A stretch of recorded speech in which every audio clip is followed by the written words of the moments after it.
संत श्री रैदास जी महाराज बहुत बड़े परिवार के एक लौते बेटे थे। इनके पिताजी का नाम था रघु चर्मकार। रविदास जी के जो पिताजी थे उनका नाम था रघु चर्मकार। माता का नाम था घुपनिया। बचपन से ही इनका मन परमात्मा में लग गया।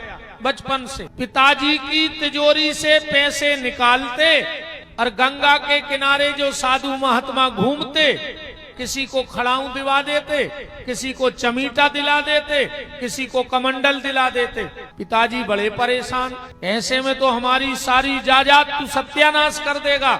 सोचा विवाह कर दें, अगर बदल जाए तो अच्छी बात है। इनका विवाह कर दिया। विवाह किया पर इनका मन भगवान से नहीं हटा, क्योंकि जिनकी लगन एक बार परमात्मा से लग भर जाए सच्ची, फिर दुनिया की कोई ताकत उस लगन को भगवान से हटा नहीं सकती है। बस एक बार लग जाए लगन। पिताजी ने गुस्से में घर से निकाल दिया। रविदास जी ने अपनी पत्नी से कहा कि तुम मायके चली जाओ अब, क्योंकि अब मैं तो कुछ मेरे पास बचा नहीं। पत्नी ने बड़ा प्यारा जवाब दिया, बोले वाह, जब संसार में रहे तो साथ रहे, और जब सत्य की खोज में जा रहे हो परमात्मा की तो हमें दूर कर रहे हो। हम हर हाल में आपके साथ रहेंगे, चाहे अमीरी हो चाहे गरीबी हो, पर हम आपका साथ छोड़ने वाले नहीं हैं। गंगा जी के किनारे इनने धागा ले लो, एक सिलवे वाली सुई, और बैठ गए। लोगों ने रविदास जी से कहा कि एक बात बताओ, तुम बीच बाजार में दुकान क्यों नहीं लगाते? वहाँ कुछ आय ज्यादा हो जाएगी। अब यहाँ गंगा के किनारे बैठे हो। रविदास जी ने कहा, मुझे धन की लालसा होती तो इतनी बड़ी जायदाद क्यों छोड़ता। मैं तो गंगा के किनारे इसलिए बैठा हूँ कि यहाँ जो भी आएगा स्नान करने वो भक्त ही तो आएगा। तो उस भक्त की पनही जोड़कर सिल करके और गंगा मैया दाल रोटी की व्यवस्था कर देगी और अपना राम नाम का भजन होता रहेगा। एक पंडित जी जाते थे रोज राजा का भोग लेकर के गंगा जी को भोग लगाने राजा के महल से। अब जब रोज वहां से निकले तो रैदास जी से इनकी पहचान हो गई, बातचीत होने लगी। एक दिन पंडित जी जल्दी जल्दी में जा रहे थे, बोले ओ भैया रैदास, चलो आज पूर्णिमा है, गंगा जी का स्नान कराओ, चलो हमारे साथ। रैदास जी बोले कि पंडित जी ऐसा है, हम तो बिल्कुल सुबह सुबह सबसे पहले स्नान कर आज। बोले काय?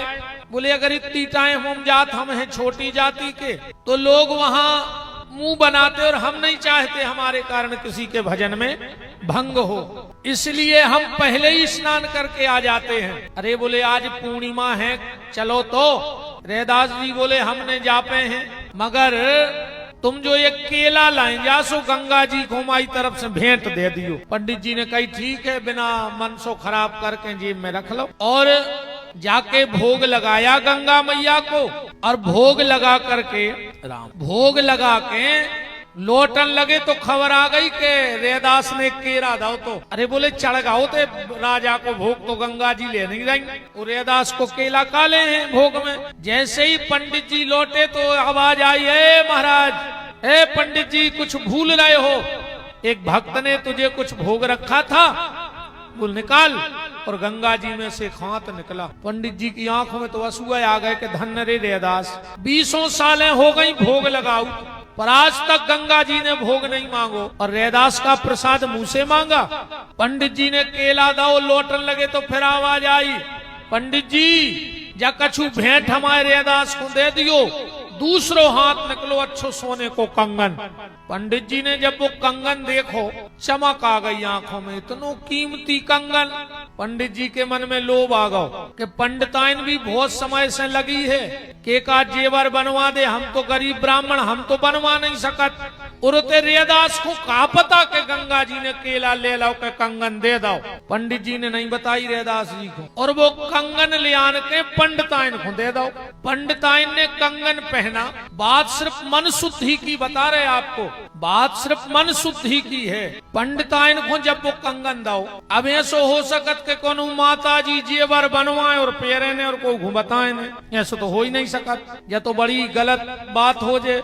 एक माता जी ने बनवाई अंगूठी, पूरे मोहल्ला में गई, मनो को ने नहीं पूछी कि जीजा कब बनवा लाई। सुनने घर में आके आगी धर गई, मोहल्ला भर के बुझावे आए। अबे माताराम बोले इते पानी डारो, इते पानी डारो, इते पानी डारो। जो एक जनी बोली कि काय जी अंगूठी कब बनवा लाई। अरे बोले पेल पूछ लेती तो घर में आगी धारते ही काय। ऐसा तो हो ही नहीं सकता कि जेवर बने और कोई पूछे ना और माता जी हरों को शांति मिल जाए, है ना। पंडिताइन पेन के गई, उनकी दोस्ती हती एक सेठानी से। सेठानी ने देखो कि हम नगर की सेठानी और इतनो कीमती कंगन हमारे लगा है नहीं और महाराजन पेर है। तो सेठ जी से बोली कि चाहे कुछ हो जाए वो शाम तक कंगन खरीदो। सेठ जी ने पंडित जी को बुला, बोले पंडित जी वे कंगन चाहे ने। पंडित जी बोले कि यार एक तो मिल नहीं रहा, कहाँ धर दो जो ये कही है कितने में। सेठ जी वो समय सेठ तो जानमकार हतो, पारखी हतो, उन्हें सोची कि जा जात बीबी कर तो ने ले पे तनो कीमती। बोले पंडित जी 1000 सोने की मोहरें दे रहा है। और पंडित जी ने कही भलो होगा, तुरंत कंगन दे दो सेठानी को। अब सेठानी कहाँ पीछे रहे, उन्हें भी पैरों और पहुंची रानी के थे। रानी ने विचार करो कि हम राजा की रानी और जो हमाओ नौकर और नौकरानी जब इतनों महंगो जेवर पेरे हमें चाहे ने। राजा से बोली कि राजा साहब हमें वो कंगन खरीद के दियो। राजा ने तुरंत सेठ को बुलवाए, बोले सेठ वो कंगन चाहे ने कहूं से ले आके दियो। सेठ बोलो कि ये मिल नहीं रहा, ये कही है। राजा बोलो शाम तक कहूं 2 ही कंगन नहीं आए तो उल्टे लटका दे तुम्हें। तो सेठ बोलो सांची जाया है कि हमने तुम्हारे महाराज से लाओ, ये कही दाओ ने। राजा ने कही महाराज को बुलाओ। महाराज जी कंगन कहाँ है एक। पंडित जी बोले कि राजा साहब हम एक गांव गए थे, कथा 5 बजे तो भेंट में मिले थे, एक मिल नहीं रहा। बोले ढूंढ के ले आओ शाम तक, अन्ना हम तुम्हें उल्टे लटका दें। पंडित जी ने विचार करो आप क्या करें। सो दौड़ के पहुंचे रैदास जी के। बोले भैया रैदास हमें माफ कर दे। बोले काय।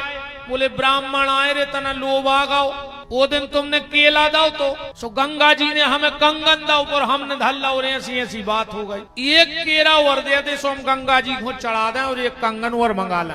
रैदास जी बोले ब्राह्मण देवता गंगा मैया केला की भूखी नहीं है, वो तो ऐसा ही कंगन दे दे और उसे जावे की भी जरूरत नहीं है। बोले फिर।